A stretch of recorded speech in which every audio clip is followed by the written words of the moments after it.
Somos Luis Velázquez y Eduardo Porcarelli. Los invitamos a que nos acompañen todos los viernes a las 9 de la mañana en El Séptimo Laberinto. Un viaje por los confines de nuestro mundo interior y exterior. Ciencia, filosofía y esoterismo por lavisiónradio.net. Información que va contigo. El Séptimo Laberinto.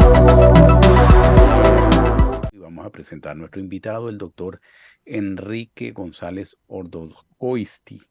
El doctor Enrique González Ordorgoisti es sociólogo, filósofo, teólogo, profesor titular de la extraordinaria y muy querida por todos nosotros Universidad Central de Venezuela, profesor de la Facultad de Teología de la Católica y del Instituto de Teología para Religiosos, también cofundador del Centro de Investigaciones Socioculturales de Venezuela y del Sistema de Líneas de Investigación en muchísimas materias. Ha publicado muchos artículos en revistas, libros. Un placer tenerlo aquí en el día de hoy. También les recuerdo que tiene una maestría en Historia de América Contemporánea.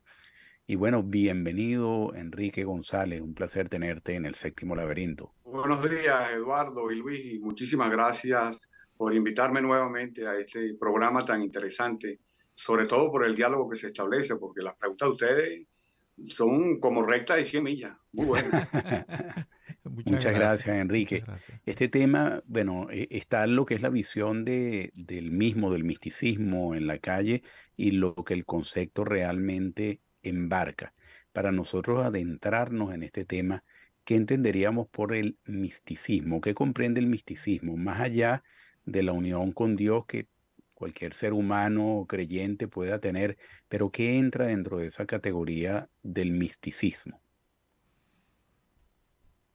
Bueno, en principio el misticismo es una especie de unión o encuentro con lo absoluto, definido cada quien el absoluto de distintas maneras, porque puede ser un absoluto vinculado a religión, pero también puede ser un absoluto no vinculado a ningún concepto de Dios, y por eso podemos hablar de misticismo religioso, de misticismo profano, de misticismo ateo también.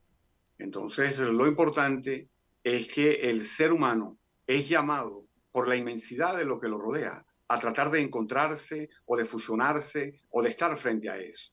El ser humano siempre va a tener, desde el punto de vista antropológico, no solamente que es un homo religioso, es decir, que siempre hay una tendencia a tratar de vincularse a lo trascendente, sino que también hay una tendencia a reconocer lo absoluto, a reconocer la inmensidad de las cosas. Por ejemplo, un ser humano, para hablar de la filosofía, una de las razones por las cuales surge de la filosofía es el asombro ante la inmensidad del mundo. Por ejemplo, cuando uno en una noche estrellada se sienta o se acuesta y ve hacia el cielo, lo primero que reconoce es la inmensidad de las cosas. Entonces hay siempre un llamado a vincularse o a estar en presencia de lo absoluto. Eso se llamaría una experiencia, una actitud mística hacia las cosas. Luego, por supuesto, la mística se va a desarrollar inicialmente y con todo un mayor peso y trascendencia histórica en las místicas religiosas. Pero luego, especialmente a partir de la Revolución Francesa, cuando las religiones tradicionales, digamos, intentan ser sustituidas por la religión también de la razón, que son religiones ateas, inmanentes, que desde otro punto de vista sería incluso contradictorio el término, pero existen. A partir de esa influencia de la Revolución Francesa que desarrolla la religión de la razón, también entonces van a producirse más fácilmente y sobre todo más evidentemente otro tipo de encuentros místicos o de soluciones místicas en el campo de la vida profana y incluso en algunos casos en la experiencia propiamente atea. Enrique, bueno, como te dije al principio, pues este es un tema que a mí me fascina y yo desde joven pues me he hecho muchas preguntas con respecto precisamente a ese concepto y tiene que ver con algo que yo no sé si los demás se han planteado, o al menos yo me lo planteé. Eh, ¿El misticismo es un tema religioso o es un tema humano? Bueno, la religión es lo máximo que puede conocer un ser humano, porque es la totalidad. Porque en la definición de religión, religión significa religar. Y cuando uno pregunta qué se religa dos aspectos de la realidad según la religión, que es lo inmanente y lo trascendente. La única disciplina del pensamiento y disciplina de la vivencia humana que hace eso es la religión, porque religa.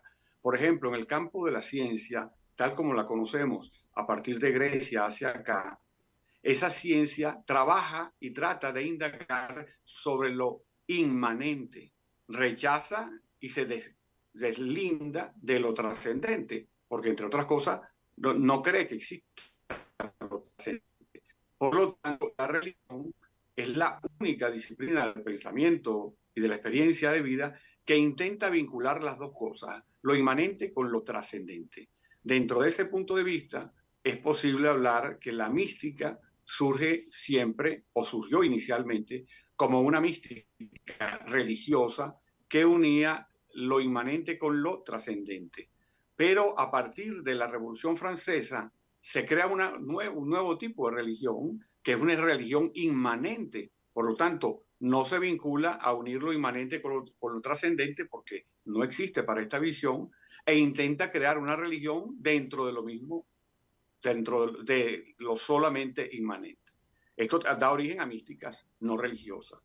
Pero la mística, en definitiva, lo que intenta es tratar de responder cómo hace el hombre para soportar la inmensidad de lo real. Entonces, hay varias actitudes. Y entonces tendríamos que hablar de las distintas tipologías de la mística. Y muchas de estas tipologías surgieron de las tipologías religiosas. Pero bueno, con el desarrollo del tiempo y sobre todo de la fenomenología de la religión, la complejidad del fenómeno místico se ha empezado a ver con mucho más amplitud. Y por eso, por ejemplo, hay que acudir a distintos tipos de tipología. Hay una tipología que me parece muy útil de mística. Lo que debemos recordar siempre es que hay tipologías de religiones, que hay muchas, y hay también tipologías místicas, que a veces se relacionan directa o parcialmente con alguna de ellas. Por ejemplo, en una tipología de las religiones, nosotros podríamos hablar religiones nacionalistas, que solamente pertenecen a una nación, a una etnia nacional, como pueden ser el hinduismo y el judaísmo. Pero también tenemos religiones universalistas, como pudo ser el zoroastrismo, el cristianismo, y el islamismo y el budismo. Esas son, digamos, religiones universalistas. Si uno ve entonces cómo se presenta el fenómeno místico en cada una de esas religiones, tenderá a verse diferencias, pero también semejanzas. Entonces, cuando uno va a definir una mística, un proceso místico en especial, uno puede decir, bueno, primero, ¿es religioso, es profano en general o es ateo? De acuerdo a eso, entonces el ser humano, porque aquí lo más importante es que la mística siempre es una experiencia mística, no es una teoría de la mística. La persona que vive la mística es una experiencia personal y por lo tanto como experiencia personal es absolutamente intransferible en su totalidad. Y entonces, bueno, se recurre, por ejemplo, a una de las características ya de cómo expresa la persona que ha vivido una experiencia mística, cómo se expresa, qué lenguaje utiliza. En principio, utiliza un lenguaje que no está vinculado al lenguaje directo que nos proviene de la lógica aristotélica, por ejemplo, sino que puede ser un lenguaje que aparenta ser contradictorio desde el punto de vista de análisis lógico aristotélico, pero que no lo es desde el punto de vista de la experiencia del místico. Por ejemplo, cuando un místico dice, mientras más salgo de mí, más adentro estoy. Entonces, uno podría decir, bueno, eso parece contradictorio desde el punto de vista de la lógica griega, pero no lo es desde el punto de vista del místico, que la está viviendo. Entonces, ese tipo de vivencia pueden darse dentro del marco de diferentes religiones, pero también puede darse en el marco dentro de una visión profana, no necesariamente religiosa, y también desde una expresión atea. Por ejemplo, cuando Sartre se enfrenta a la totalidad, a lo absoluto, llega un momento que dice, bueno, el absoluto es la nada. Desde el punto de vista lógico, eso no tiene sentido, porque la nada, nada es. Claro. Ahora, una cosa es plantearse la nada desde el punto de vista lógico, que por supuesto de la nada nada sale, porque es un principio del ser, y otra cosa es plantearse la nada como una vivencia mística. Entonces, para una persona que vive la nada como experiencia mística, no tiene necesidad obligatoria de explicar las cosas en lenguaje directo, sino que lo vivió. Incluso y lo vive y es una nada, y es una visión atea que no es, porque entonces las visiones ateas no solamente se contraponen a las visiones teístas, digamos, de un Dios personal, como se plantea en el cristianismo, en el islamismo y en el judaísmo, sino también puede enfrentarse a una visión monista, que es la idea de que el todo, ahora fíjense, una cosa es una visión del todo que conduce a una experiencia mística y otra visión es pensar que el todo es la nada, que entonces se dice la nada nadea. Bueno, En- está bien, es una visión totalmente distinta. Entonces, todas son experiencias humanas que se sienten y que se viven, como lo vive una persona concreta, esa persona lo vive dentro de su visión de qué es la totalidad. Porque para quienes, por ejemplo, hay otra especie de tipología de la mística que establece una especie de mística de la naturaleza o del todo. Eso es una cosa que conduce al monismo. Hay otros que plantean una visión mística que se realiza en el seno de una concepción y de una práctica religiosa que entonces puede conducir, en el caso de las religiones teístas, puede conducir a una mística teísta. Pero también hay expresiones, por ejemplo, y eso también permite introducir, porque es sumamente complejo y vamos a ir, como siempre, con su interesante pregunta, ir desglosando cosas, porque desde el punto de vista de quienes viven la mística o en qué zonas del conocimiento aparece la mística, también se habla de la mística que se expresa en la poesía y en la música. En la poesía, cuando hay grandes poetas místicos, Sor Juana Inés de la Cruz, etcétera, Santa Teresita de Jesús, que expresan una vivencia mística, y hay otros que también expresan esa vivencia mística en la música. Y quienes han en algunos momentos participado, por ejemplo, en una experiencia mística con la música, que la música lo traslada a uno no sabe dónde, pero uno siente que se ha llenado de algo muy importante, porque es la manera como uno se vincula con el todo. Claro. Entonces, esa llamada está permanentemente dentro del hombre. ¿Cómo me enfrento a la inmensidad de lo existente? Enrique, me imagino que al igual que la mística y otros conceptos, siempre las limitaciones del lenguaje, valga la redundancia, limitan un poco la conceptualización. Estaba pensando cuando tú hablabas de la nada y ya el solo nombrarla ya es darle existencia. Entonces Claro. esa nada se convierte en algo y por eso el budismo utiliza más el concepto del vacío, más que el de la nada. Pero en el caso del misticismo, escuchándote, voy entendiendo que trasciende todas las religiones. El misticismo, te quería preguntar si más que un objetivo, más que un camino, o más que un objetivo, es un camino. Si el misticismo es un camino, más que un objetivo, tú hablabas de la experiencia mística, lo cual indica que la persona está en una vivencia con algún objetivo, pero ese objetivo se concreta, no se concreta. En el budismo, por ejemplo, se concreta cuando la persona alcanza el grado de iluminación. En el hinduismo, cuando llega el nirvana. En el cristianismo, cuando ya logra estar sentado a la diestra del Señor y trasciende el pecado. Entonces el misticismo es un camino para o un objetivo. En principio, el misticismo, la experiencia mística, como bien su nombre lo dice, es un fenómeno. Es un fenómeno, es una cosa fenoménica, es algo observable, es algo vivible. Ahora, se vive de distinta intensidad y se vive dentro de una comunidad. No existe, porque se vive, entre otras cosas, dentro del lenguaje.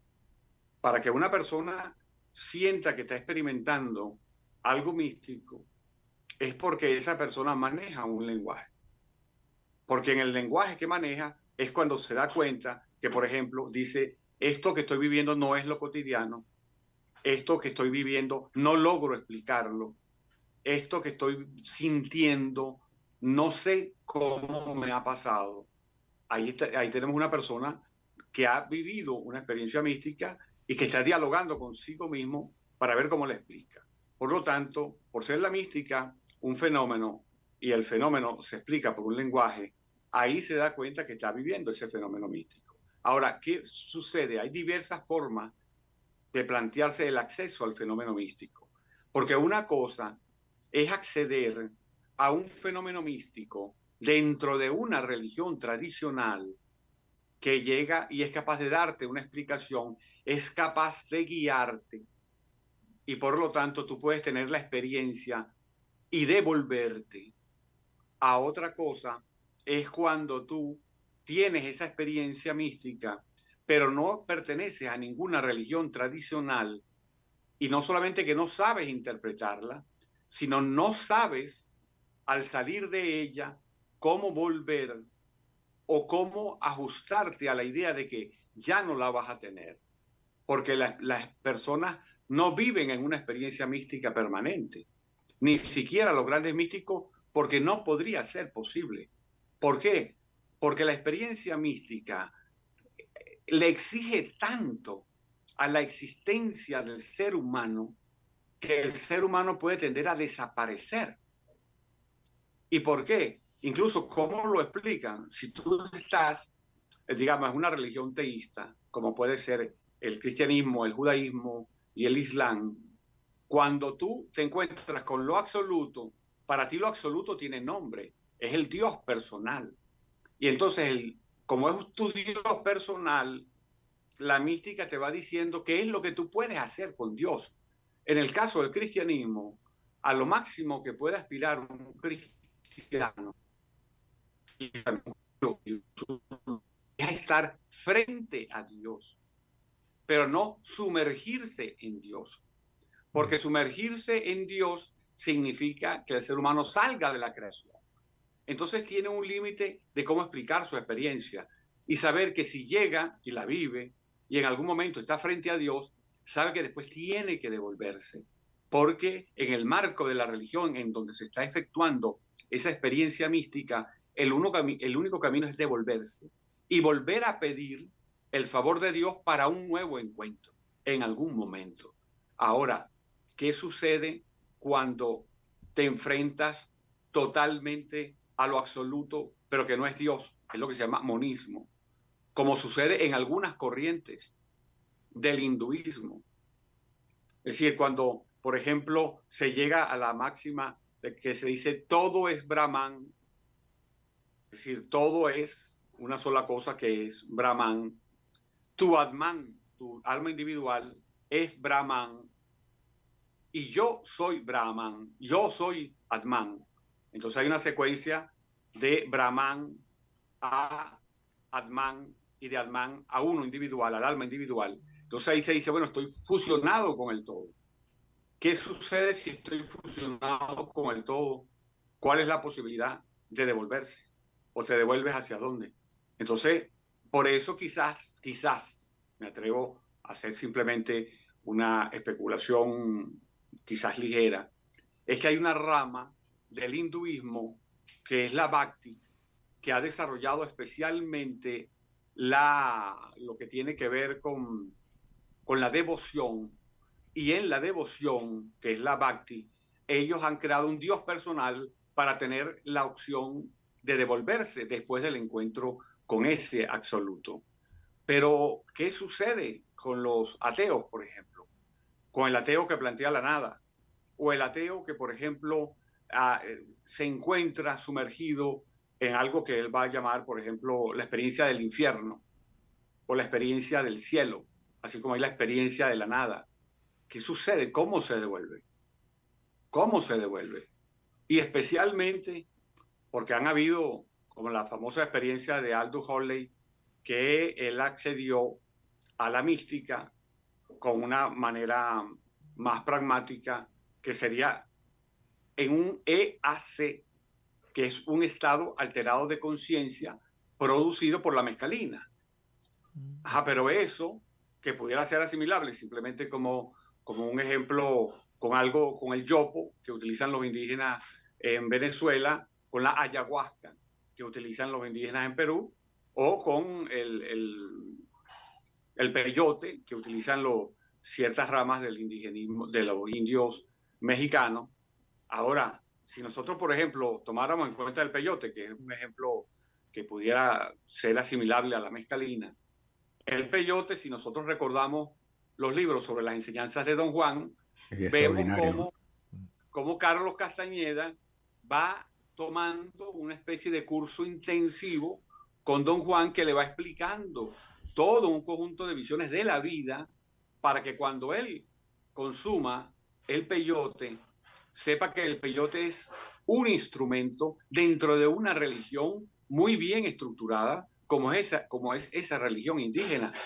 Pero cuando un ateo accede al peyote, al yopo o a la ayahuasca sin tener el marco completo de la religión, no sabe a qué tuvo acceso.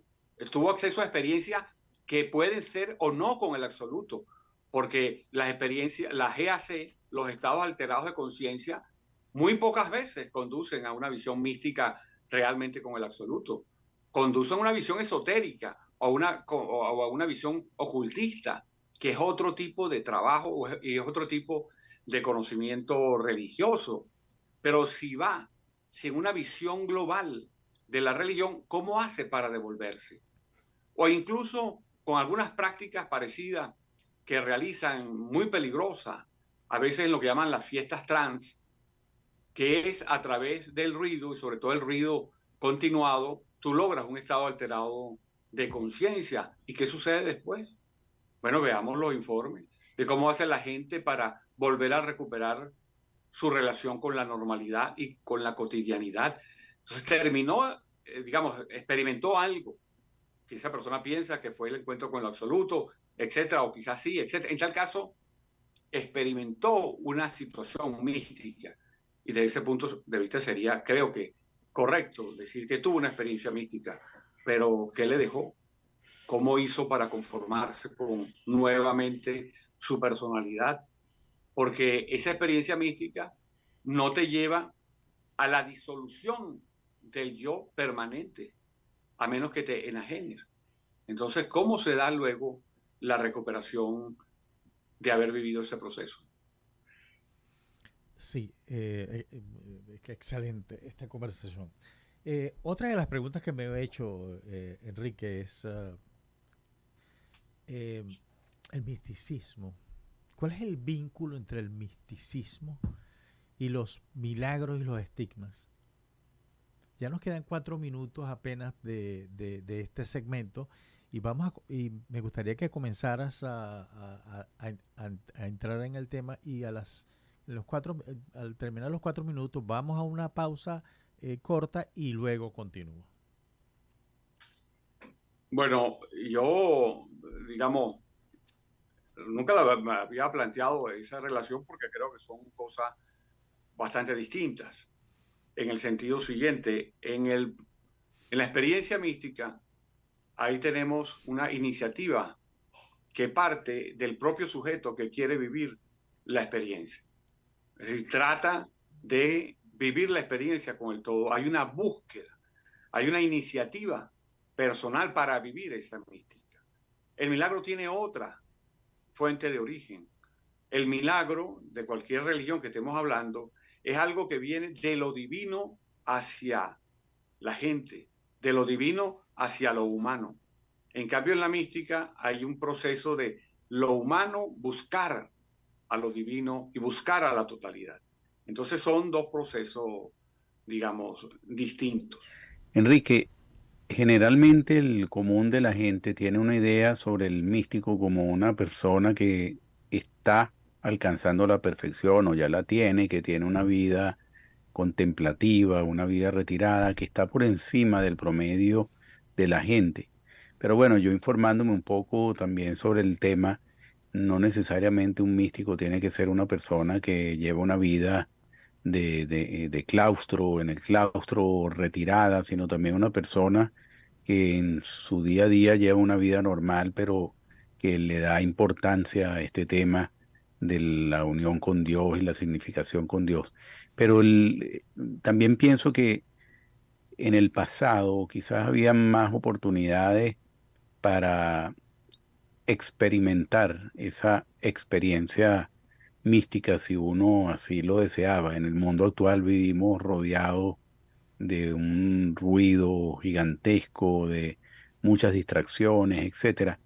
Entonces, ¿cómo ser un místico en el siglo XXI, en una ciudad, en el mundo urbano, etcétera? Es decir, hoy hay más incentivos para que el misticismo tenga más seguidores, por decirlo de alguna manera, o es más difícil en estos tiempos actuales tratar de conectarse con lo místico. Yo quisiera agregar para responder esa pregunta algunos elementos, por ejemplo, de la tipología mística. Y voy a citar porque al famoso autor fenomenólogo que es Juan Martín Velasco, él propone una tipología mística de 4 formas. Y creo que, sobre todo la de la cuarta, creo que a partir de ahí pudiera responderse o comenzar a responderse tu pregunta. Esa tipología tiene 4 partes. Una mística de la naturaleza o del universo. Una mística del yo, el sí mismo o el sujeto metaempírico. Tercero, una mística del absoluto, lo divino o el Dios personal. Y cuarto, una mística del vacío y de la nada. Creo que, por ejemplo, porque aquí hay esta proposición, tengo otra que quizás más adelante, no sé si haya tiempo para exponerla, pero para discutirla. Si nosotros nos centramos en esta proposición de estas 4 tipologías, vamos a observar que son tipologías de fenómenos místicos que se pueden producir tanto en ambientes religiosos como en ambientes no religiosos. Ahora, se van a producir y se siguen produciendo porque la mística es la respuesta que da el hombre para poder no comprender, sino vivir la experiencia de la totalidad. Entonces siempre va a tener esa tendencia.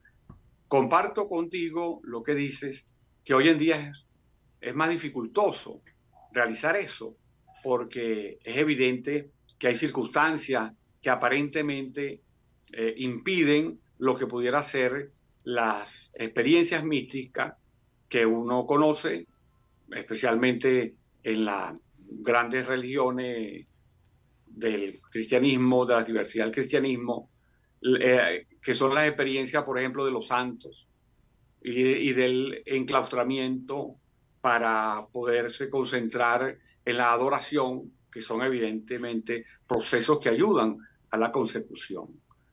Eso se sigue efectuando y pudiéramos decir que, por ejemplo, para el caso de la Iglesia Católica, una de las fuerzas espirituales más grandes que tiene son con todo lo que significan los monjes y las monjas que están enclaustradas. ¿Por qué? Porque desde ahí es de donde viene luego la producción de oraciones, de himnos, de adoraciones.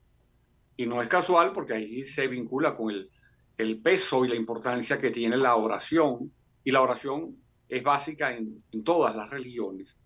Que por ejemplo hoy en día, para hoy y para mañana, concretamente, para hoy y para mañana y creo que para el domingo, a raíz del tercer encuentro de religiones satanistas que se está efectuando, que se va a efectuar o se ya comenzó a efectuarse en Boston, Massachusetts, el el arzobispo de la diócesis, ha convocado todos unos días de concentración, de oración en distintos escenarios, entre otros los escenarios de los que están enclaustrados. ¿Por qué? Porque hay una mayor potencia mística, porque la mística también potencia la posibilidad y el alcance de la oración. Desde ese punto de vista, es evidente que las condiciones han variado. Pero ¿qué sucede? Como el llamado, sí, el llamado a la vivencia mística, se han venido produciendo lo que se llama la mística profana y dentro de esa, la mística atea, que son a veces místicas sobre el vacío y la nada. Y lo digo como simplemente ejemplo, no como adjetivo, digamos, porque esto es un sustantivo que están describiendo esta mística, el vacío y la nada. ¿Por qué? Porque si tú sientes, por ejemplo, muchas personas no sienten que haya que la sociedad tenga un compromiso espiritual, se van vaciando, no tienen cómo llenar esa necesidad que se hace, porque en definitiva el llamado místico a encontrarse con el absoluto es un llamado espiritual. Porque ¿qué es lo que te dice a ti? ¿Qué es lo que te explica a ti que hay la necesidad de llegar a lo más profundo? Es una necesidad espiritual.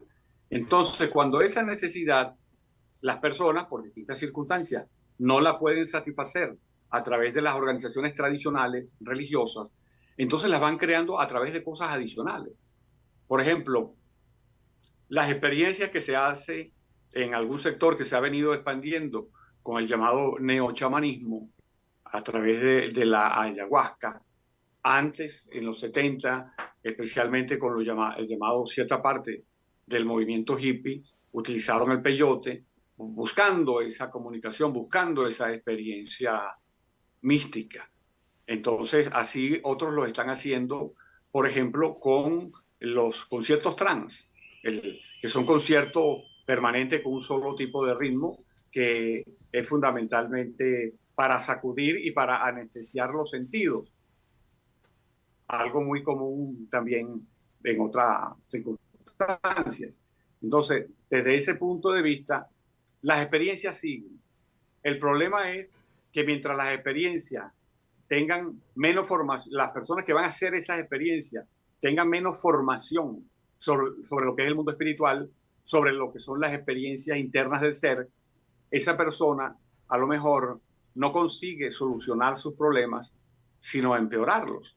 Porque la educación ha eliminado elementos, asignaturas que tengan que ver con la educación del espíritu, de comprensión de esos tipos de problemas o de soluciones. E incluso cuando la psicología llega a ese concepto muy interesante de los estados alterados de conciencia, los describe, en muchos casos los describe muy bien y también los describe la antropología, pero no hay, o por lo menos en la cantidad suficiente, reflexión de hacia dónde conducen esas experiencias de estados alterados de conciencia. Porque en definitiva, todos están buscando indudablemente una experiencia con lo absoluto. Enrique, nosotros los católicos siempre escuchamos esto, el reino de los cielos. El reino de los cielos, cuando en una oración se nos dice eso, para alcanzar el reino de los cielos nos están pidiendo, se nos está diciendo que vayamos hacia el misticismo, hacia la misticidad. Bueno, es muy interesante la pregunta, de verdad que no me lo había planteado. En principio, el reino de los cielos, el concepto mismo, es un concepto desarrollado bastante por la teología. Y aquí pudiéramos establecer, llamar a favor de la diferencia entre teología y misticismo. La teología busca una explicación muy clara de qué es el reino de los cielos y cómo se puede hacer para llegar a él. Ahí está esa explicación. En el caso de la mística, porque incluso desde el punto de vista teológico, al reino de los cielos se accede luego de la desencarnación, no encarnado. O sea, cuando se dice llegar al reino de los cielos, es después que te han hecho el juicio y Dios te permite llegar al cielo. Ahí está presuponiendo que tú estás desencarnado, digamos, que has fallecido. En el caso de la experiencia mística, puede ser, como lo han dicho grandes místicos cristianos en general, especialmente católicos, que es que tú vislumbras lo que es el cielo, porque al tú vislumbrar, o como le pasó a Moisés, por ejemplo, cuando Moisés, Dios le dijo, quítate la sandalia porque estás pisando tierra sagrada, él sintió a través de una manifestación teofánica, sintió el poder de Dios, sintió que se desvanecía, sintió algo que lo transformó total y después le va a permitir a él imaginarse qué será cuando llegue a estar a vivir en el reino de los cielos. Él estuvo ahí, evidentemente, una especie de experiencia mística a través de una manifestación teofánica clara, porque Dios se le presentó. Entonces, la mística pudiera conducir a intuir desde el punto de vista católico cristiano, a intuir lo que sería el reino de los cielos, porque es un encuentro con tu absoluto que es Dios. Y ese encuentro te permite, por eso es que las grandes místicas y místicos siempre más o menos narran encuentros con Jesús, encuentros con Dios o encuentros con la Virgen, que permiten a ellos decirle, mira este pedacito de cielo para que te imagines cómo va a ser la llegada al cielo. Entonces, indudablemente, basándome en tu pregunta, la mística sería una especie de camino que te conduce a tener una cuota inicial de lo que luego sería el cielo. Enrique, muchas personas viven la religión, por supuesto, de distintas maneras, de acuerdo a la religión y de acuerdo al grado evolutivo, digámoslo así, del alma de algunas personas. Viven la experiencia religiosa, ya no mística, pero sí religiosa, de distintas maneras. Y uno nota que personas que se llaman a sí mismos religiosas, pues están viviendo también algunas veces como una vida robótica, ¿no? Van a sus ceremonias, hacen lo que se indica en cada ceremonia y más nada, ¿no? Más que una pasión por lo religioso o por una creencia, es como una costumbre en la cual hay cierto temor a lo divino en caso de no cumplir con esa rutina. Pero más allá de eso, en las personas que viven una experiencia mística, uno sí puede vislumbrar que están un poco más allá de ese promedio, tratando, como tú muy bien los dices, a tener un atisbo de esa otra realidad, llamémosla divina. ¿Cómo ser en el día de hoy una persona mística? Bueno, lo primero sería vincularse al mismo concepto de místico, porque ¿qué significa el concepto? Experiencia. Experiencia directa de lo divino. A veces, por ejemplo, estamos en una iglesia y tú puedes, en la iglesia cristiana católica, y tú puedes ver quién es el teólogo, quién es el pastor y quién es el místico. O sea, las tendencias de las personas. Las personas místicas, como no intentan intelectualizar la experiencia, sino vivirla, entonces en ella se produce un avivamiento directo que, por ejemplo, en el caso de la Iglesia Católica, se recurre a veces directamente al avivamiento a través del Espíritu Santo. Ese es un avivamiento, una experiencia directa. Lo importante es, indudablemente que es útil pensar la religión, es útil pensar también la pastoral, pero lo más útil es vivir la experiencia religiosa. Ahora, tú puedes vivir la experiencia religiosa no solamente hacia la dirección de lo que puede ser un estado alterado de conciencia, sino también tú puedes vivir la experiencia religiosa con el amor. Por ejemplo, te dicen amar al prójimo. Y si tú todos los días y a cada momento dices, ¿cómo hago para manifestar el amor al prójimo en este momento? Entonces tú verás, si tú analizas la realidad con ese mandamiento, cómo yo voy a manifestar hoy en día, yo estoy aquí sentado, ¿cómo hago para manifestar el amor a Dios? Por ejemplo, ahorita en esta entrevista, lo primero que yo digo, debo decir la verdad de lo que yo creo. No puedo estar diciendo cosas que no sé de dónde salieron o que no tengo fuente, por ejemplo, sino que tengo que decir la verdad, porque yo tengo que respetarlo a ustedes que me invitan al programa y a los videntes, a los oyentes de este programa. Entonces yo digo, bueno, una de mis maneras ahorita de manifestar ese amor a Dios es amor a la verdad. Pero si después yo estoy un poco, salgo y entonces uno ve a una persona que tiene más necesidad que uno puede decir, bueno, yo quiero vivir el amor en este momento, ¿qué hago para compartir con esa persona? Entonces, esa vivencia te va haciendo vivir, sentir lo que es la presencia del absoluto, que en este caso, lo absoluto que uno busca, porque no es absoluto tampoco, porque el Dios que se revela y el Dios cristiano, judío y musulmán no es un Dios absoluto, es un Dios que creó la creación. Él sí es absoluto, pero no es lo único que existe, que eso sería una visión más bien vinculada al hinduismo. Sino en este caso, un cristiano no busca el absoluto, busca a Dios directamente. Porque buscar al absoluto es, por ejemplo, como ciertas corrientes hindúes que se expresan a veces muy claramente en algunos de sus textos, en las Upanishads, por ejemplo, que es la búsqueda ahí de lo absoluto, ese es un monismo. Si tú buscas lo absoluto, eso es un monismo. Pero si tú buscas a tu Dios personal, eso es teísmo, y nosotros somos, digamos, religiones teístas. Entonces, lo fundamental para uno acercarse a la mística, porque la mística tiene como elemento fundamental de alimentar la experiencia y la sabiduría humana, es darte cuenta en todo momento que tú eres un pequeño fragmento de un gran absoluto, de una dimensión enorme.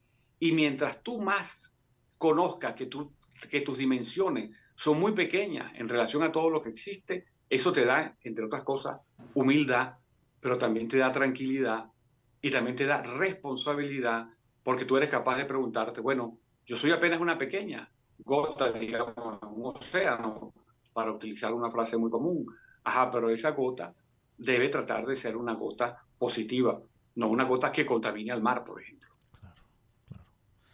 Enrique, eh, te voy a hacer una pregunta naive, si tú la quieres ver, pero es una pregunta que también me he hecho desde hace tiempo. ¿Dónde está el cielo? El cielo es personal. El cielo es en la misma tierra. ¿Dónde está el cielo? Bueno, aquí, ajá, lo podemos incluso inicialmente preguntárnoslo filosóficamente. Porque así como hablamos del cielo, podemos hablar del infierno. Claro, Para claro, hablarte claro. de los dogmas católicos que son básicos, pues que están en el credo, incluso, que están en el propio credo. Ah, nosotros ahí tendríamos lo siguiente. Primero, por ejemplo, porque la misma pregunta sobre el cielo es sobre el infierno. Uno dice, ¿el cielo existe, sí o no? Si tú dices no, ya no hay problema, porque no tienes por qué planteártelo. Si dices sí, ok, entonces si decimos que el cielo sí existe, entonces desde el punto de vista filosófico aplicamos lo que es los principios del ser. Todo lo que existe es, aquí voy a decir tres proposiciones. La primera, todo lo que existe es. Ajá. Todo lo que es y por lo tanto existe, está. Porque si no, tendríamos que preguntarnos algo que exista y que no esté. Eso sería, sería contradictorio. Todo lo que existe está. Por lo tanto, si el cielo existe, está. Y si está, está en un lugar. Eso por lógica filosófica, ahí estaría explicado, que el cielo está en un lugar, en la medida que decimos que existe. Entonces podríamos volver a preguntar, bueno, ¿y dónde está ese lugar? Entonces, para ayudar a esa respuesta, podríamos tomar en cuenta, por ejemplo, la teoría del Big Bang. La teoría del Big Bang nos dice que llegó un momento en que un punto estalló de una manera tal que creó el universo conocido.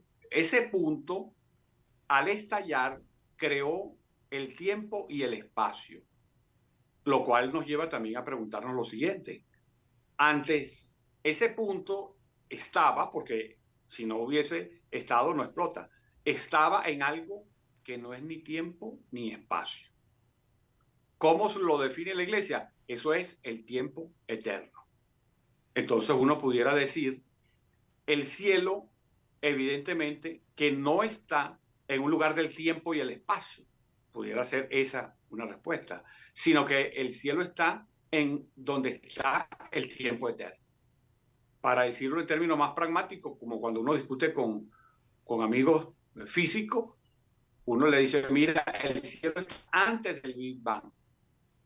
Porque cuando ese amigo físico me dice, es que el Big Bang salió de la nada, yo enseguida le digo, de la nada, nada sale. Entonces, bueno, ¿dónde está el cielo? Precisamente donde estaba el punto antes del Big Bang, para hablarlo en los términos más físicos posibles. Entonces, el cielo sí existe, evidentemente, por lógica filosófica, por la lógica del ser. Si existe, está. Y si está, está en un lugar. Porque la misma pregunta, aunque con respuestas distintas, pero muy parecidas, podríamos nosotros decir, preguntarnos. Nosotros hablamos en castellano. Ajá, y entre otras cosas utilizamos el abecedario, la A, la B y la C. Y podríamos preguntarnos, ¿la letra A existe? ¿La letra B existe? Entonces, sí, sí existe. Entonces uno preguntaría, ¿dónde están? En ningún lugar. ¿Cómo? Si existen, tiene que estar en algún lugar. Entonces, por esa vía, que ya te la expresa algo como el lenguaje, cuando las personas dicen, yo solamente creo en lo que veo, entonces digo, bueno, entonces tú no puedes creer en el alfabeto porque no lo ves. No es que lo escribas, no lo ves. Y sin embargo lo crees, porque si no, no pudieras hablar. Eso significa que tú hablas a pesar de cosas que no creas, pero que de todas formas existen. Entonces lo mismo se sirve para comprender que el cielo es un lugar. No sé si logré confundirte más, quizá también. No, quedó perfecto. No, fascinante, Enrique, fascinante conversar contigo. Esto no es una entrevista, es una conversación entre amigos. Enrique, como nos queda ya un Claro, minuto, yo la disfruto mucho. quería preguntarte, ¿un ser humano puede llegar a estar en contacto con lo divino sin vivir, llevar a cabo una experiencia religiosa y una experiencia mística? Bueno, en principio, si estás en contacto con lo divino, y tú, digamos, todos nosotros como seres humanos somos inmanentes. Lo divino, en cualquier concepción que tenga, siempre es lo trascendente. Por lo tanto, si tú tienes contacto con lo divino, quiere decir que tienes contacto entre lo inmanente y lo trascendente. Eso es un contacto religioso, siempre. Ahora, que a lo mejor no es de una religión específica, de alguna religión que la persona practique, pero el hecho mismo, desde el punto de vista fenoménico y teórico, lo divino queda en lo trascendente y nosotros los humanos somos inmanentes. Si logramos ese vínculo, llegar a lo divino, estamos uniendo lo inmanente con lo trascendente y eso es un acto religioso. Magnífica esa explicación. Sí. Con eso se aclaran absolutamente todas las dudas que puedan haber quedado de esta Bueno, interesantísima conversación, Enrique. Siempre es un placer conversar contigo. Esperamos tenerte pronto otra vez, ya oh, perfecto. tratando otro tema que tú lo manejas con un nivel didáctico muy útil para nosotros y para nuestros oyentes. Y bueno, te agradecemos y le agradecemos a todos nuestros escuchas y esperamos tenerlos pronto aquí en el Séptimo Laberinto, Luis. Así es. Oye, muchas gracias. Encantado de estar de nuevo con Enrique. Excelente, excelente. Una persona realmente, como dicen en Venezuela, un duro. Muchas gracias por la invitación. Muy buena. Me gustan las entrevistas con ustedes porque cada pregunta es una recta de 100 millas. Pues. No. Muy amable, muchas gracias, Enrique. Muchas Hasta la gracias. próxima semana. Saludos a todos. Gracias. Gracias. Hasta luego.